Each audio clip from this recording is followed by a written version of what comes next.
一般人对着垃圾的印象拢是真漂泊伫咧天顶飞，毋过伫东区一间宠物咖啡厅，则是用垃圾来当做画空板。同时伫店内阁饲了20多只无共种类阉割、做伙陪伴来啉咖啡的消费者，也或者成为爱鸟人士聚会真好的场所。位伫东区一间名叫做咖啡因的宠物餐厅，伫门卡口，阁真正有一只垃圾来做招牌。这间店是由4位介意动物的少年人做伙合开的，将主题定做鸟类的宠物餐厅。拍破过去，以着狗仔猫仔类作为主题，成为台南市第一间的鸟类主题咖啡厅。而且店内用歌不但无攻击性，阁真介意亲近人，吸引真侪爱鸟人士前往。还蛮特别的，对啊，然后这边鸟可以就是互动这样。对，本身就很喜欢宠物，那市面上也很，我们狗跟猫其实都不排斥，狗也很喜欢，鸟也很喜欢，然后猫其实也都 OK。那重点就是在于说，现在很多那个宠物咖啡厅都是狗跟猫的主题，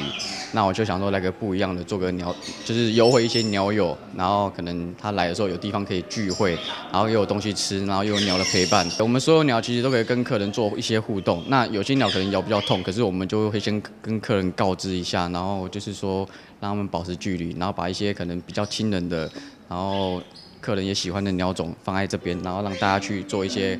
就是互动。然后也有人会带，我们也欢迎客人带鸟来，但是只要是我们会前提就是要求就是鸟保要健康的，因为其实鸟的传染病蛮多，那我们就是只要是健康的，然后都 OK， 都可以带进来做一些互动。结合过去学习煮咖啡的技术，甲爱动物的兴趣，互真4位朋友会当一边工作，也阁会当耍鸟仔，并且也阁富有教育意义，为人客讲解垃圾的习性。也阁有保育的重要性，而且为人客讲解垃圾，伫经过训练了后，其实真安全，连查某囡仔拢会当轻易就手。因为他看到摄影机，他会比较好奇，他就直接摸就可以。对，它的触感其实摸起来跟一般的鹦鹉、鸟类摸的那个感觉不一样，它会比较柔、比较顺。让大家认识老鹰，就是说，其实老鹰其实没有那么可怕，那它可能在于它的可怕的地方是它的爪子，然后而不是嘴巴，然后可以好好饲养，就是刚好也搭到一个那个刚好老鹰想飞的那个电影，然后顺便推广老鹰，就是说，我们其实养的都是合法的老鹰，然后不要去滥杀一些保育类的，就是鸟类这样子。咖啡因开幕至今才4个月，但已经成为台南地区真侪爱鸟人士喜爱聚会地点。